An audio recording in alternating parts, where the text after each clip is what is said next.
is advocating use of these models so that and putting out tenders for people to apply these models so that they think they will then know more about the future. To manage the uncertainty, well, as I've already mentioned, we certainly need a coastal process model to give us the outputs of coastal change in response to sea level rise.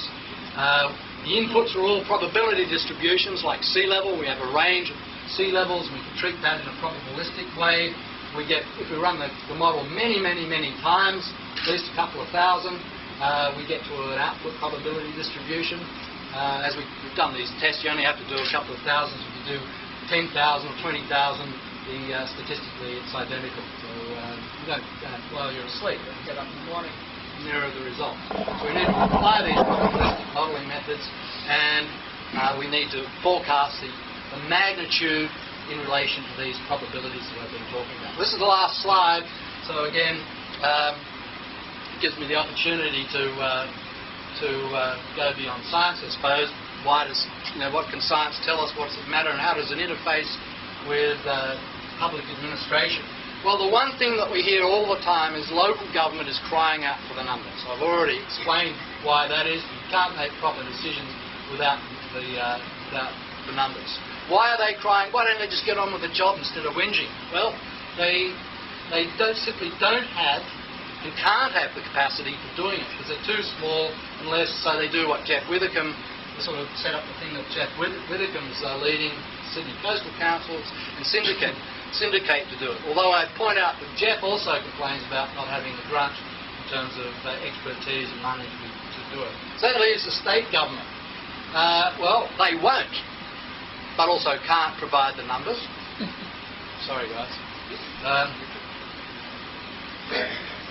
But it's partly for this reason. Like me, most of these guys are almost geriatrics and are about to retire. They're just the vestiges of the talent we had. 20 years ago, the government agencies really were world class. They had a lot of talent, a lot of expertise. And now they're doing, their level best to write ministerials each day and keep up with that flow.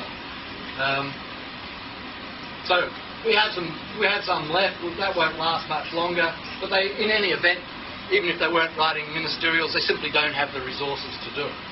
The other thing is that there's paralysis in the state. These guys are all terrified that Frank will come down, or even worse, Michael Costa will come down. Look, no, it isn't that simple. Then Frank and Michael have got their job to do, and their responsibility is for jobs and development and balancing everything. So these guys aren't antagonistic to this. I'm stretching the truth in some cases. Anyway, this is a real thing in government. Popularism. The Dutch Public Works Department have a major project going on at the moment on what are the impacts of popularism on planning for the Netherlands. There, if this fails, they all drown, right? Well, because of popularism, they now spend more money on bike paths than they do on protecting the coast. The federal government. Well, this is as a result of Penny Wong's proclamation a couple of months ago. I'm sure many of the people who work for councils were stung by this. Why don't you slack bastards get on with the job? You really have to plan better. This is what Penny had to say. So we need to plan better for climate change, according to the federal government, federal department. But the trouble is, although the federal agencies have much better resourcing, well, they levy income tax, so they just top slice everything. The agencies are much better resourced. All you have to do is go down to Kingston and the local restaurants. You can see how that works at lunchtime or at evening after work.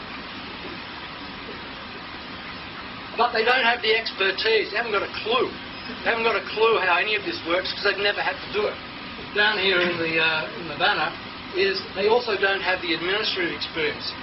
Talking to them this year, the staff are saying, we're going to change the way planning administration is done throughout Australia. We're going to introduce laws that are going to make councils do this and make councils do that.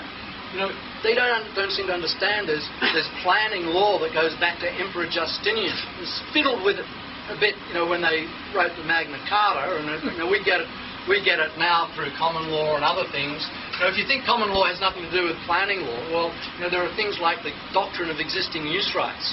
So any planning decision you make now affects people centuries ahead because of that doctrine.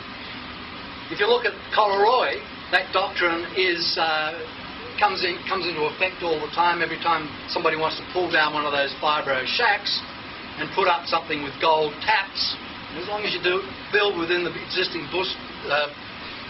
footprint of the fibro shack, you can do what you like. Why? Because of the existing use rights.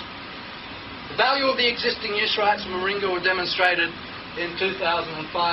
The council, trying to protect itself against this unfunded future liability, spent $2.45 million on a fibro shack and $2.75 million on another fibro shack. So never let an economist tell you that the discounted future value of these properties affected is so close to zero that we don't have to worry about it. I mean, we do have to worry about it.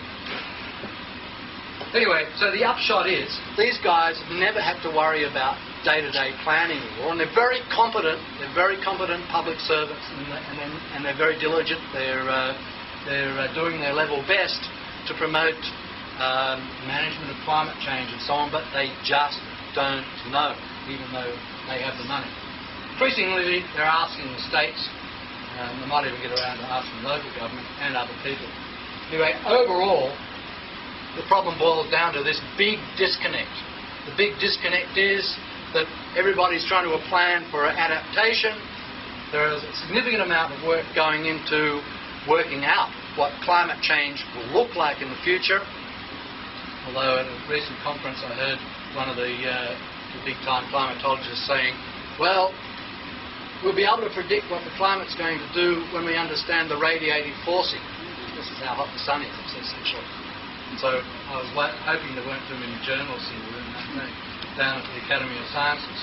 But nobody, well, except for the few, the riffraff in this room, nobody's really working on where, when, how much the impacts are going to be. This is something that we have to do at a national scale. It's a national problem.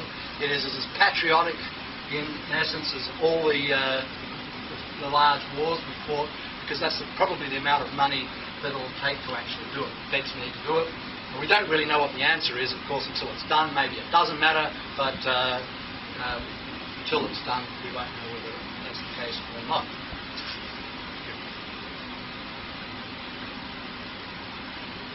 Finished.